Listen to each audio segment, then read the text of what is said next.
focus of right now. Wilder, Fury 2, here we go.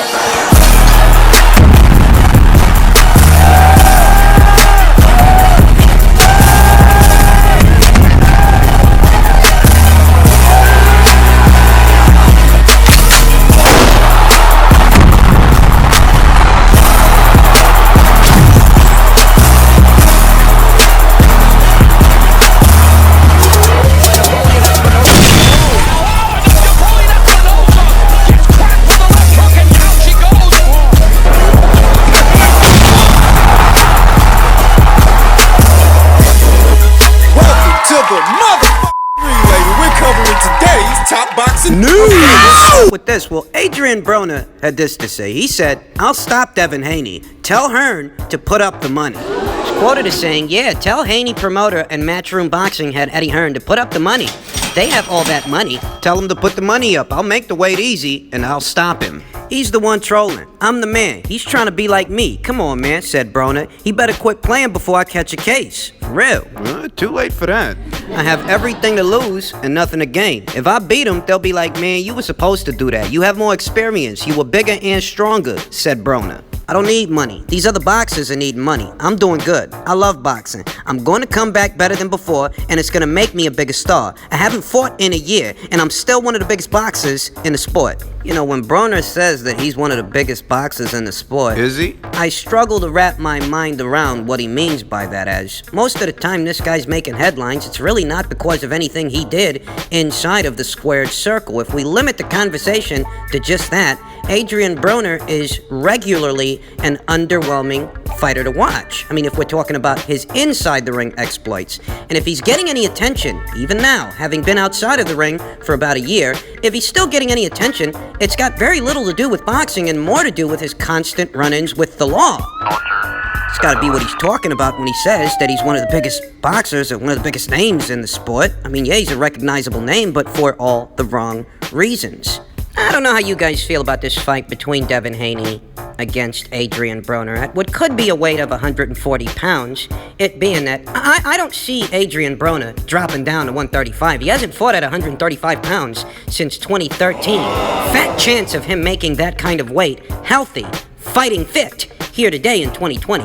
If this fight were to go down, it would likely go down at 140 pounds, which is relatively easier for Broner to make, and given Devin Haney's recent comments that he can't get the kind of fights that he wants at 135 and that he's going up to 140, it's conceivable that a fight between Haney versus Broner would go down at 140 pounds. Yeah, he's interested in seeing that? I mean, it is a mildly interesting situation, as Adrian Broner would be the biggest name on Devin Haney's resume so far. And Devin Haney really does have some miles to go, as he's a young guy with a lot of upside, and he needs a signature win. Well, maybe he could get that win over Adrian Broner, and maybe there are those of you out there that might be interested in seeing that kind of fight. But for me personally, I'm just not interested in seeing Adrian Broner do anything anymore. I mean, I'm not. It's questionable whether or not you can even categorize Adrian Broner as some kind of high-profile gatekeeper when even gatekeepers perform an essential function to a young up-and-comer, and that's posing resistance, giving the up-and-comer that to which they have to work around so that they can gain that experience and further assert themselves as an elite-level fighter. You know, even a gatekeeper services that function, whereas Adrian Broner, this guy doesn't take his job seriously. I mean, all he's good for is talking up a fight during the press conferences, but once the opening bell rings, this guy's not gonna do nothing. Went in there against a blown-up lightweight, Mikey Garcia. You didn't do nothing with him. You fought a very aged Manny Pacquiao. Same shit. Didn't do anything with him either. So now you're relegated to fighting young up-and-comers, you know, guys that need a signature win. And given the trend, you know, what we've been seeing from Adrian Broner the last couple of years, it's conceivable that it would be more or less the same situation. You know, that he's not going to do a heck of a lot in there. He's not ambitious at this point in his career, and in spite of what he's saying, that he doesn't need the money. Yeah, right. I happen to think that if this guy's still hanging around, it's because he does need the money, he needs something to do, and this applies. There are only so many situations available to him. You know, right now there are conversations, rumblings of what could be a Thurman versus Broner fight. Presumably a fight that would end up on pay-per-view. I mean, I wouldn't be surprised if they tried to bill it as such. They would, yeah. But that's just it. If you tried to stage a fight like that as a pay-per-view, it's questionable what it would do, as these are both two guys that are coming off a loss. So how many pay-per-view buys do you think you're going to get for these two guys? Oh, granted, there might be a lot of interest on the ground in conversation, but once it's time for everyone to pull their wallets out, how many buys do you think a fight like that does? Whereas with Devin Haney, Matchroom, Eddie Hearn, you're talking about guaranteed cash. Guaranteed cash the way you don't have to worry about pay-per-view buys. You don't have to worry about pay-per-view numbers or pay-per-view upsides because you're guaranteed what you're going to get. It's a more secure way of scraping up some cash that perhaps, to Adrian Broner, makes a Devin Haney fight a more attractive fight. As Devin Haney is a kid who has a lot to prove. He really hasn't had a signature win yet. He's making his bones as a professional. I mean, he still is. He's a young guy. So perhaps to Adrian Broner, that's a more appealing option, a more attractive option. Maybe.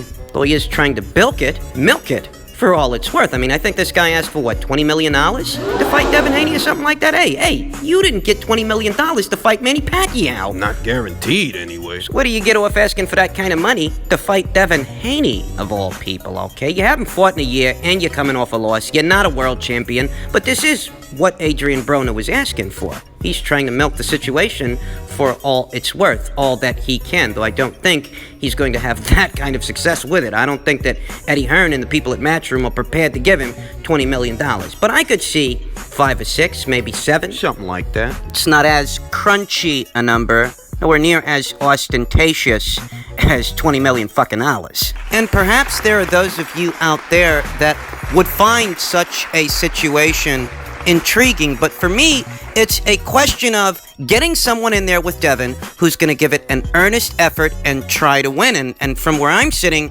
I'm not sure that's Adrian Broner. Quite honestly, I don't think that's Adrian Broner. I don't feel like Adrian Broner is going to put his best foot forward and try to make a fight of it. That if Broner is showing up If he is. for anything, he's really just showing up for a check and very little else. Guy who's just shown up for a check, and a guy who's actually trying to win can sometimes be two very different guys, sometimes be two very different things. And I think that Adrian Broner, at this point, he really would just be showing up for a check. Yeah. You know, I can understand a desire to wanting to see Devin Haney against someone more familiar than the kind of guys he's been fighting so far. And Adrian Broner certainly is a more familiar name than many of those guys, but still is a question of, is Adrian Broner going to actually try to make a fight of this? Is he actually going to try to win? Is he going to actually pose some resistance, or is this just a half-hearted attempt to collect a check? And you'll excuse me for saying so, but that's exactly what I think it is. I don't think that Adrian Broner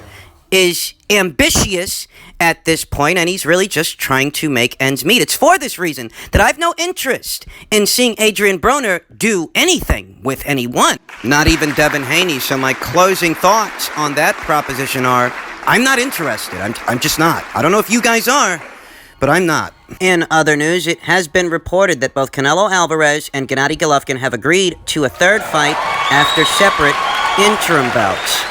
And that the third fight is expected to be contested at a weight of 160 pounds, middleweight. In order for us to get to this point, Gennady Golovkin is going to have to make his way past Kamil Zerimata, and Canelo Alvarez is going to have to make his way past Billy Joe Saunders. Which was expected. It's for this reason we can get down to the brass tacks of the thing, the nature of the beast. What does this fight look like? Does this fight look anything like the first two fights? And I have to say no, I don't think it does, as there was never a question of how Gennady Golovkin was holding up in either of those first two fights. He still had an air of invincibility that here today is fleeting. There was never a question in those first two fights as to whether or not Gennady Golovkin would be able to keep up with Canelo. Most people felt that he would, that win, lose, or draw, you know, this is a guy who's going to finish the fight on his feet. And I'm not convinced ahead of this third fight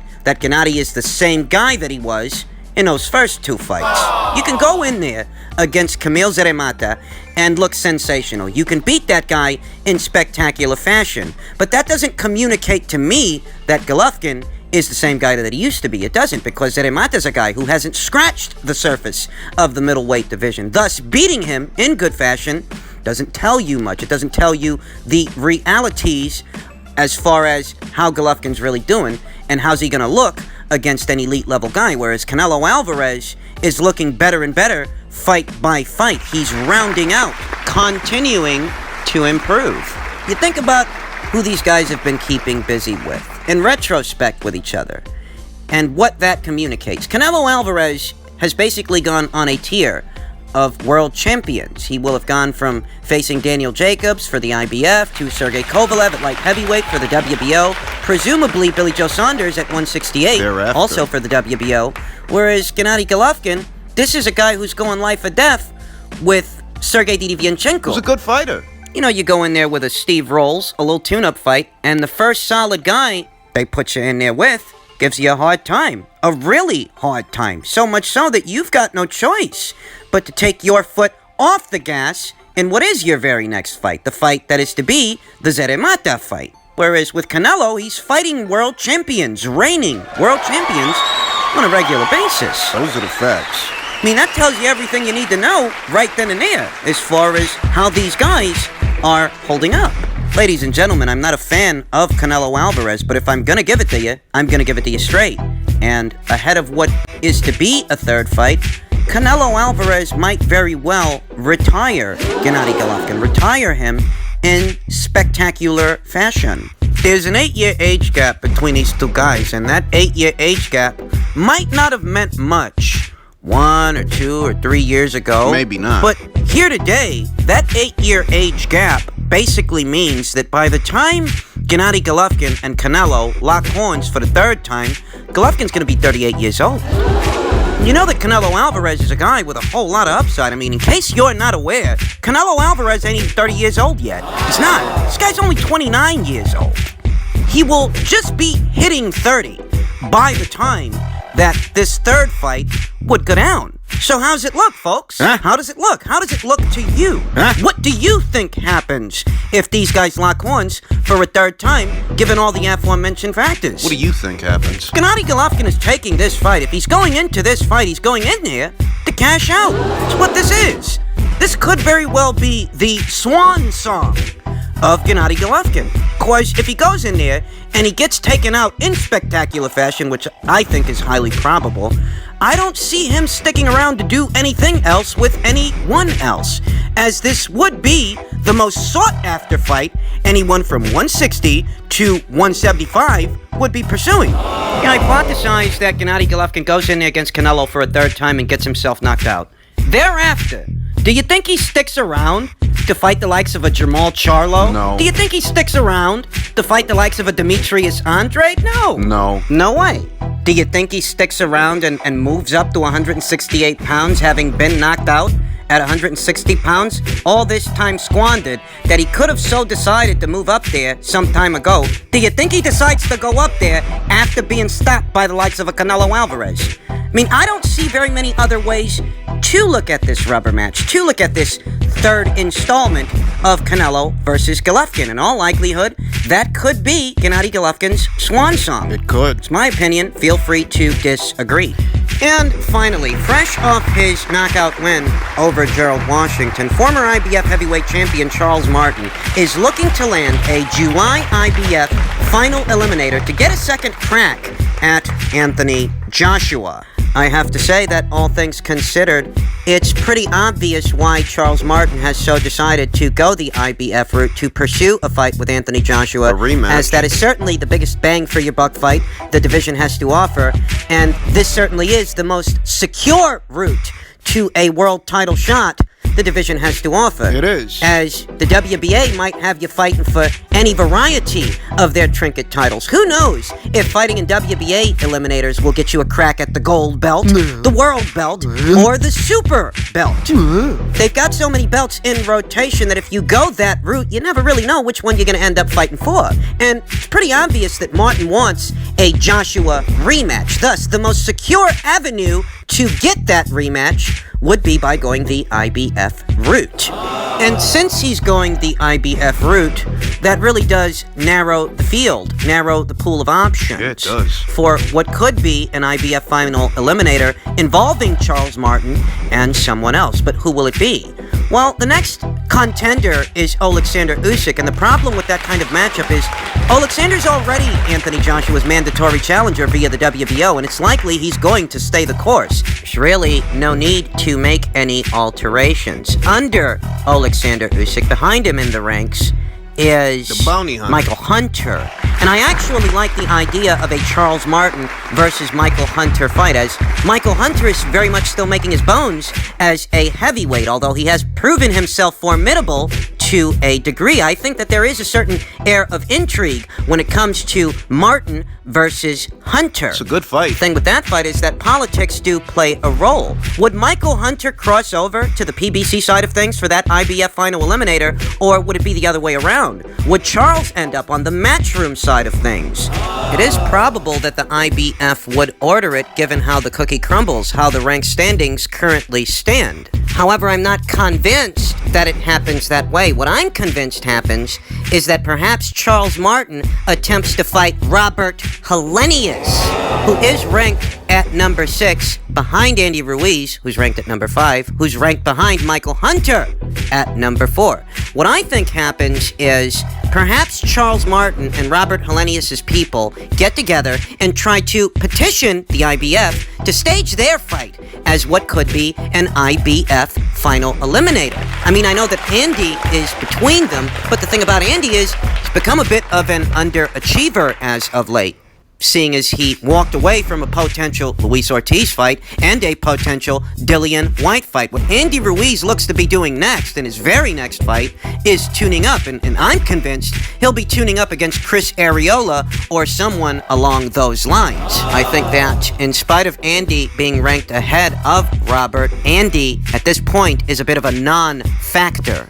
If Charles Martin and his people, in unison with the people over there at the PBC, if they could have it their way, I think they'd prefer to match Charles Martin against Robert Helenius on a PBC card via a PBC-affiliated network, be it Showtime or Fox. That is where Robert Helenius just fought. I'd sooner believe that it happens that way as opposed to either Martin versus Hunter or Martin versus Ruiz. I'd sooner believe that if Charles Martin and his people could have it their way, that is the way they would have it. As, you know, Helenius, he's been through the ringer a couple of times. It does appear like a more winnable fight than a Michael Hunter fight. I dare say that. Feel free to disagree.